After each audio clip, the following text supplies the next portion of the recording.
New laws will be introduced to mitigate workplace harassment, Labour Minister assures. News in detail. State Minister for Indigenous Medicine Promotion, Rural and Ayurvedic Hospitals Development and Community Health, Sisira Jayakudi says that a bill to legalize the export of medical cannabis will be presented in Parliament within 3 months. He made this revelation yesterday while participating in the committee stage debate on the budget proposals 2022. ගුණාත්මක භාවයේතු ඖෂධීය කංසා මගින් විශේෂයෙන්ම පිළිකා රෝග සුව කිරීම, ස්නායු රෝග සුව කිරීම, ඒ වගේම මන්ද මානසික භාවය අඩු කිරීම, වේදනානාශකයක් වශයෙන් කටයුතු කිරීම, රූපලාවන්‍ය ශේෂ්ත්‍රයට අදාළව විවිධ වෙච්ච ඔසු වර්ග බටහිර යටත් විත්ත පාලනයේ විසින් අපේ රටේ තහනම් කර ලැබුවා.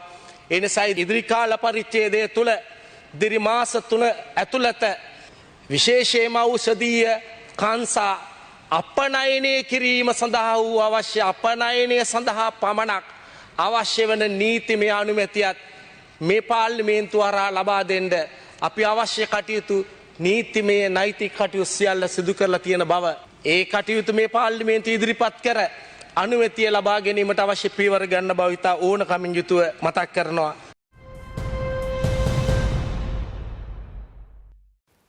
Labour Minister Nimal Siripala de Silva says that the amendments of existing laws regarding the violence and harassment at workplaces has already been forwarded to the Cabinet of Ministers for their urgent consideration. Minister Silva made this revelation at a function to educate the journalists on labour-related new regulations imposed by the Asian Media and Cultural Association and the Solidarity Centre Sri Lanka.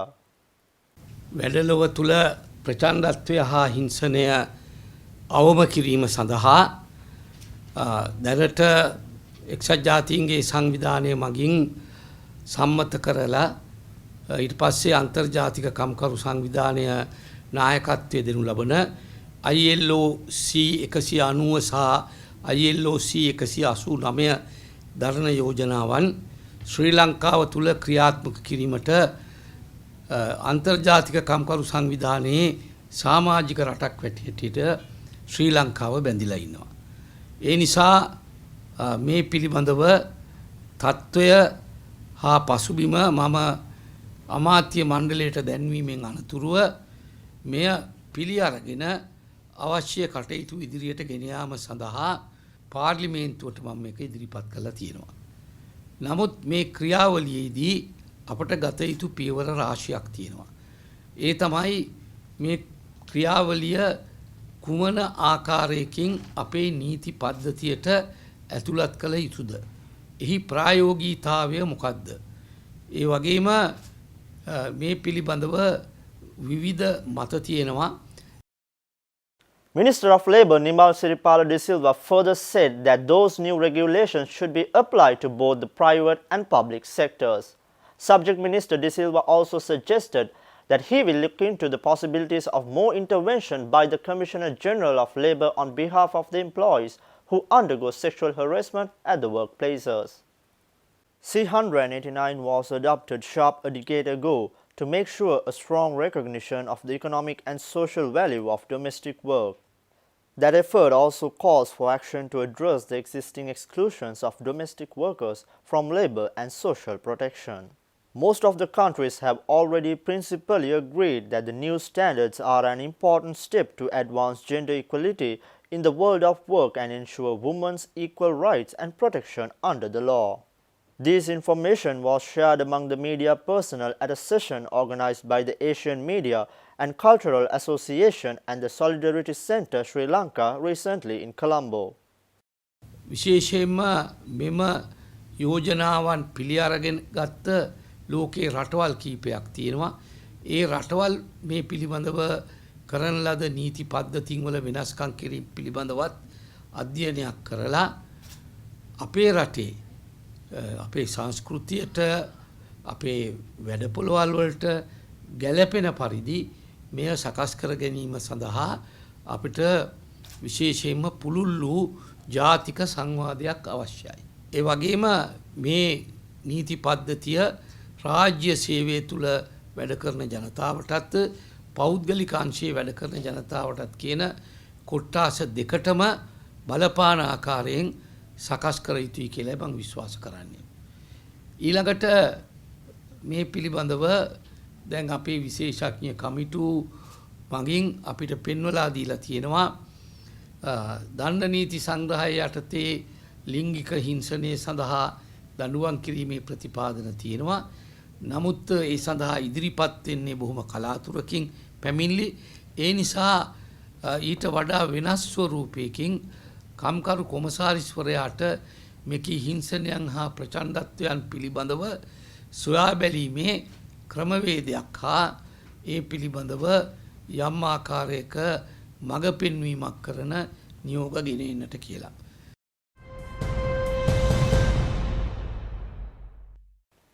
Stay tuned for more news. We'll be right back after a small commercial break.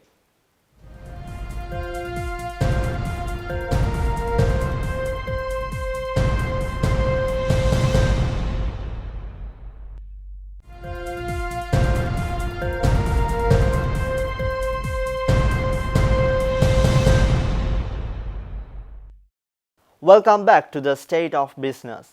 Leader of the All Ceylon Tamil Congress and Jaffna District Parliamentarian Gajendra Kumar Ponnambalam laments that the facilities and infrastructure for the teaching hospital in Jaffna is not satisfactory.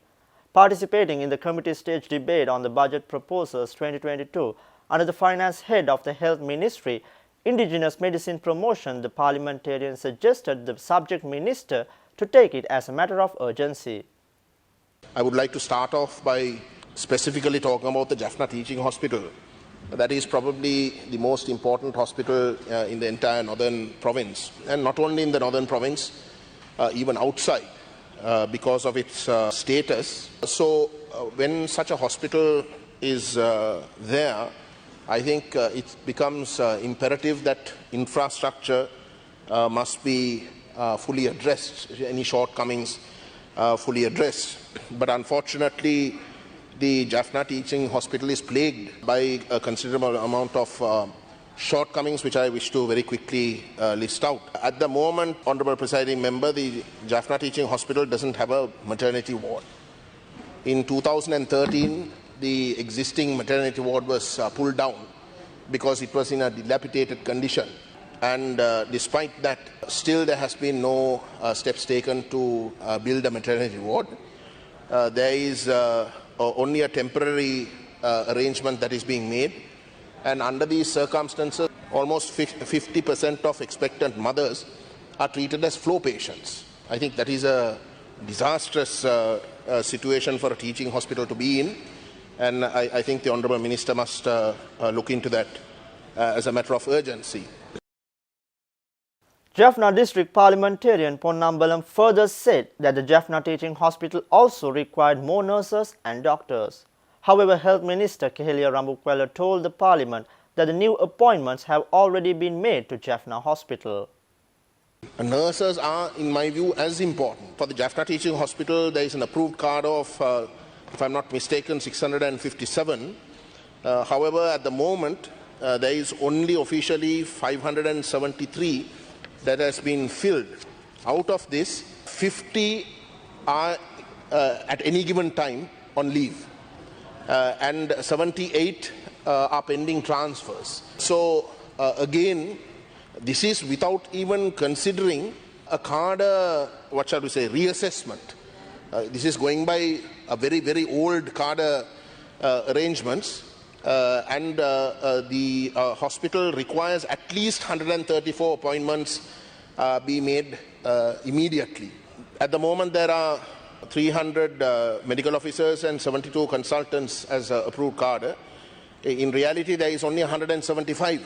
So the Jaffna Teaching Hospital is paying salary for only 175 medical officers and 63 consultants. So Honourable Minister, that too, I think has to be seriously looked into. We have posted there 269 out of the new batch medical officers. 269, and that's the highest when you take it all the other provinces. Yeah. If you take, for instance, Western Province only 43, but Northern Province we have posted 269 and Eastern Province. That is the approved cadre, 342, yeah. Honourable Minister. But what I'm saying is that presently the Jaffna Teaching Hospital is only paying salary to 170 odd. You are changing it. Most welcome. I think that should be done. I will congratulate you if that goes through. With regards to the northern province, during the times of war, there were volunteer health service assistants, almost 900, Honourable Minister. All those volunteer health service assistants were, for some reason, they were not confirmed. They were done away with. They were put aside. And at the moment, when you consider the needs of the northern province for health service assistance, there is a 73% shortage.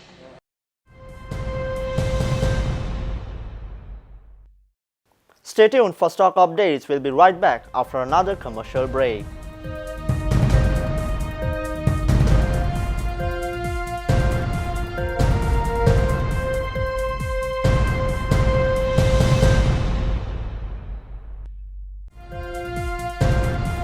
Mixed notes today.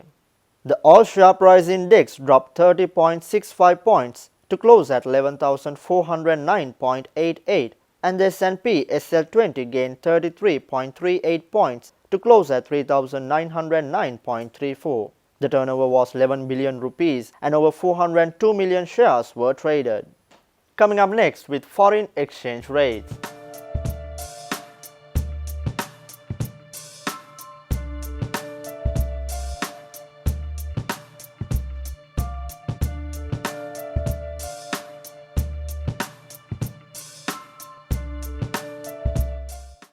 With that, we wind up today's news. Thank you for watching. See you tomorrow with State of Business at the usual time. Until then, take care. Good night.